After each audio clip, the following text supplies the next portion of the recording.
1990, Steve bought the dump at the end of his street, a source of major flooding in his neighborhood. He then invested more than $100,000 and converted the dump into a lake. But the Corps decided the dump was a wetland and threatened jail time and fines if he did not convert the lake back to its original state. 23 years later, after buying the dump at the end of his street, Steve is on the verge of bankruptcy. What difference does government intrusion make? For Steve and his family, everything.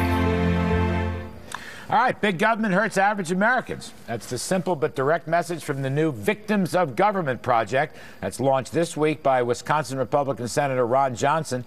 The goal?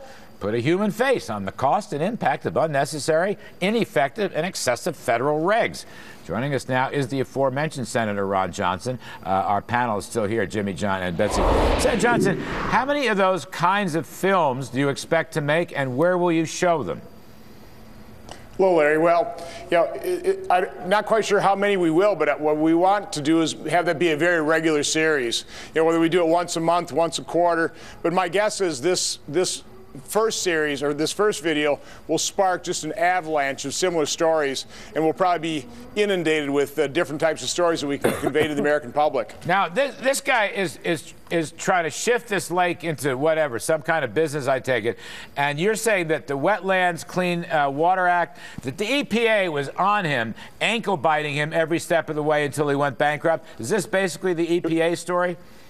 It was actually the Corps of Army Engineers. They commissioned 8 studies that all said that he should convert that dump into a lake. When he did so, somebody else in the Army Corps said, no, that was a wetland, you got to turn it back into a dump.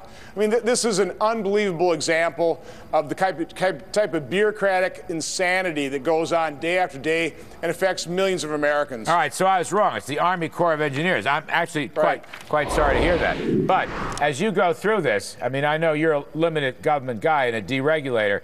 So far from what you've compiled, where are the big regulatory obstacles?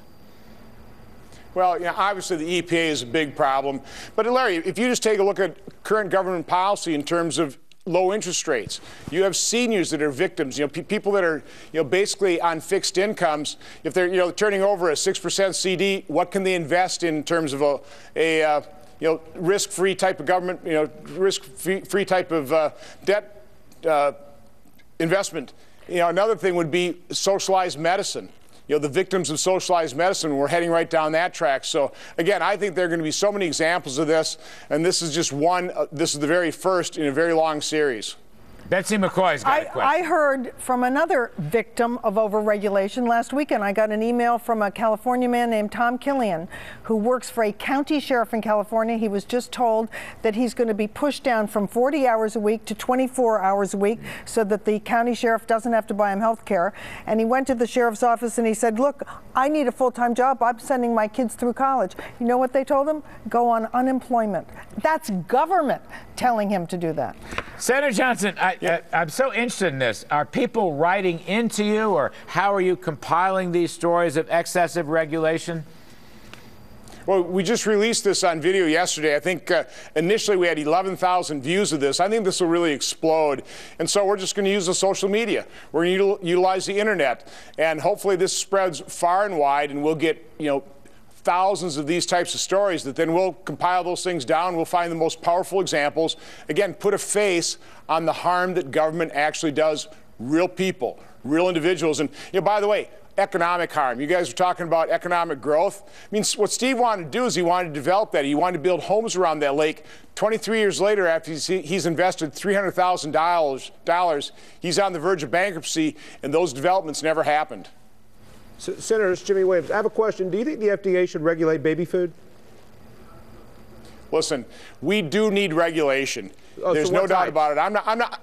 I'm not saying that we don't need, the federal government to regulate some of our economy, but we are so overregulated in this country, layer upon layer upon layer, and it does real economic harm, and it harms real people, and that's what we're trying to point out here. So then maybe a good idea for your segments that you're doing, which I like that you're doing. I think it's great. I think it's good to expose overregulation. Perhaps you should couple that with what the regulators do well. No, but you know what? The difference is, Jimmy, the climate's changed. What the senator's doing is brilliant, because these people are helpless against what the senator's doing is one-sided. I appreciate but you know what? It's the government against the people. And what you got is that poll we were talking about. The government is the people. No, 61%. No, they're not. 61% of the people in that survey said they're hurting because of government regulations. Right. 32% said hurting a lot. Right. The balance has gone the wrong way. That's the right. senator, what he's doing is brilliant. Senator, who can help him? Senator, one of the points, Senator.